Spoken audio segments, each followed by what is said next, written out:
Hello guys, welcome to my channel and welcome to another episode of Politik Goreng! So as you know, in my previous video, I've shared about my experience filming Politik Goreng and how the idea of Politik Goreng came up during the state election period. And so today in this episode, I'm gonna continue to answer all the questions that you netizens have. Without further ado, let's look at the first question.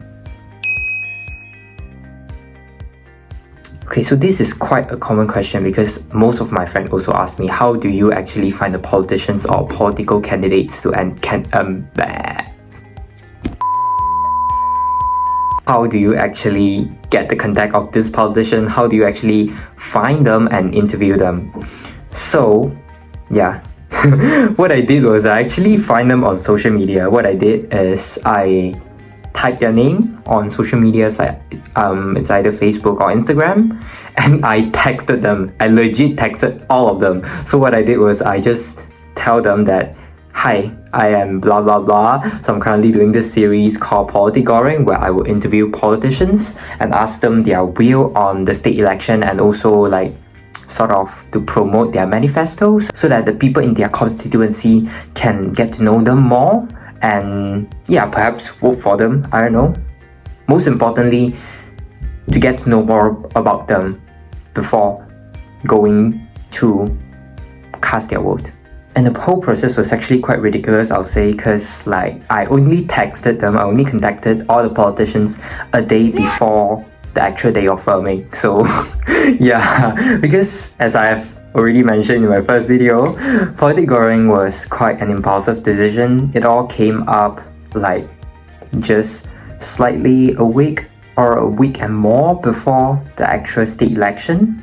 Yeah, and then most importantly, I only messaged them a day before the actual filming because it's really hard for me to get a lift because I was working part-time in a retail shop, and then because as you know, the state election was happening in August, so it's the Independence Month, so there's a lot of promotion going on in the retail shop and all of us have to work longer hour than usual, so it's really hard for me to get like one day off. And I'm so glad that I'm really thankful of that colleague, so he gave me like one day off on that day. So when I know that I got that one day off, the first thing I do is immediately to text all the politicians that, hi, I am going to film this video, I'm going to film Politik Goreng, and are you free during this time slot so that I can come to your place and I'll interview you. It was actually a very urgent thing because like it's really close to the state election. I only filmed the video during the week to state election. Yeah, and when I messaged the politicians and political candidates, some of them did not reply to me or they sent my message, but I mean, it's actually understandable, I guess, because like I just messaged them a day before I want to film the video. So some of them actually do get back to me like after I filmed the video, but it's definitely before the state election. But then afterwards I have work to do, so I have no time to film any more videos, so that's really bad. And some politicians, I believe, because like it's close to the state election day, they have more condensed and they're getting busier, you know, they have a lot of schedules and campaigning events that they have to go for. So that's why some of them also rejected my interview, because again, it's understandable because the appointment is made today for tomorrow. So yeah, and because I believe most of the social accounts of these politicians are being controlled by their assistant. So when they get back to you, it's not going to be they themselves replying to you, it's going to be someone else replying to you on behalf of them. So there's even one politician, and definitely it's not him who replied to me, it is his assistants. He even suspected that I'm a scammer because I messaged him via Messenger. And most importantly, because during that time, my Facebook account was actually a private account, so perhaps I think she was not able to check on the status of my account. She was not able to check whether I am a legit guy, whether am I a scammer, because like during the state election, like we know that there will be some sabotage, like, this party will sabotage that party, so perhaps they are just trying to be more cautious. And most importantly, I guess because my Facebook profile picture, if you don't know, you can check it out. It's a really funny picture. So so perhaps she thought I was a scammer. Yeah, I'm really sorry for that. But anyway, the next day we went for the interview. It goes on really smoothly, and she went thank me for organizing this thing, because it's really good to have a series where we promote about politics to people, especially young voters around there. But most importantly, I would like to appreciate all you political candidates that actually accepted my invitation to interview you, because first thing first, it's my first time doing a series related to politics, and most importantly, I'm doing it all on my own. So yeah, I have limited resources, and I'm not like a really experienced videographer as well. Therefore, yeah, it's a really fun experience, and I really thank you for giving me a chance to bring politics to more people. Okay, this is a really good question. So, what are the difficulties that you face? I would say that there's a lot of difficulties. First thing first, talking about holiday, because as I've said, the state election was conducted during the month of independence. Therefore, it's really hard for me to get like a day off during that week, especially when it comes to state election, and when my retail shop it's doing like some Merdeka promotion. So yeah, we have a lot of customers, and it's really hard for us to get a day off. So again, I'm so glad that I get that day off. And the moment that I know I get the day off, and I only get to know about it like 2 days before the actual day.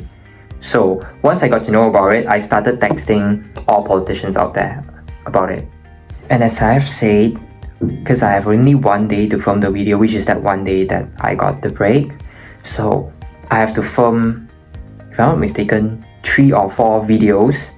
So basically I interviewed 3 or 4 politicians in that day, and I have to go like from Klang to Setia Alam and to Subang as well.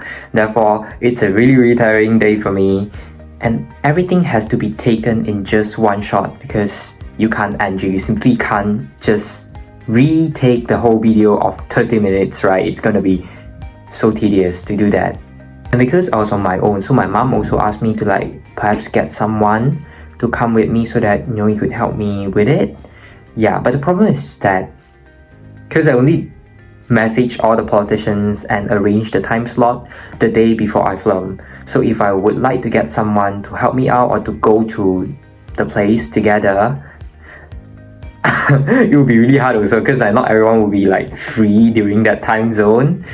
So yeah, but a big shout out to Xiang Jing for filming the video together with me. The whole filming process started at 9 AM in the morning. So imagine I have to wake up at like 7:30, and I have to depart from my house at 8 o'clock to reach the first location and start the interview at 9 o'clock, and it ends at 9. So it's a really tiring day. But anyway, I believe it is really worth it, and I would like to say a big thank you to everyone who have helped me throughout the path.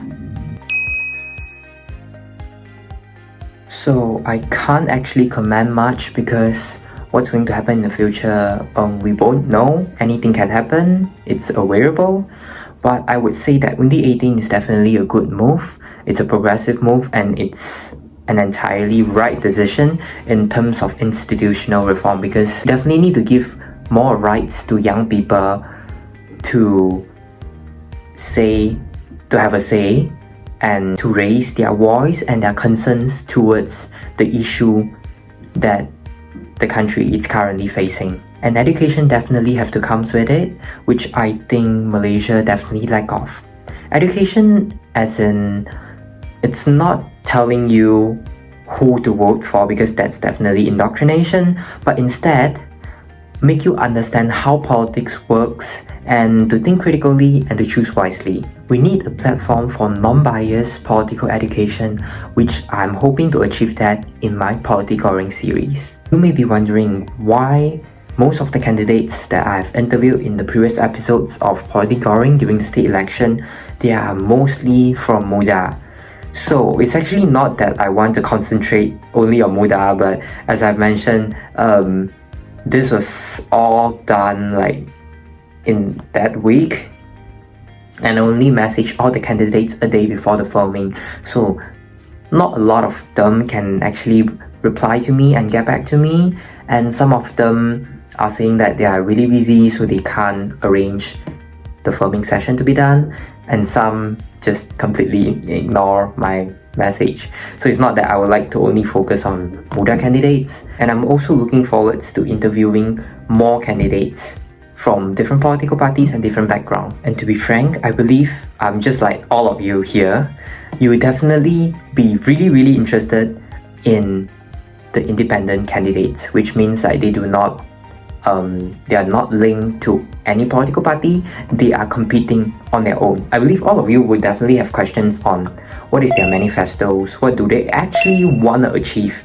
and are they going to really achieve what they want by just standing on their own and not being affiliated to any political party. So initially I was also wanting to interview a few independent candidates. It's just that in the end turns out that they're busy and we can't arrange the interview to be done. Okay, back to the topic of the future of Malaysian politics. So I believe people nowadays are more updated with social issues because we have technology, so we are on our social media, so we can know more about what's happening in the world and in our country.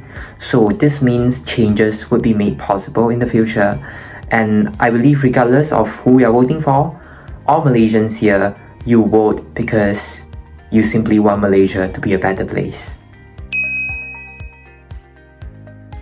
Regarding the future direction of Politik Goreng, the main focus will still be Malaysian politics, but it definitely will not be just about the election, but also issues that are contentious or crucial to the country. Last but not the least, it's not about what I want to film, but what you'd like to watch. So, let me know what content you'd like to watch on Politik Goreng by commenting below, or just let me know which politician you'd like to see in the next episode on the hot seat. Please continue to support my journey on Politik Goreng to raise political awareness among the public and to make Malaysia a better place for everyone.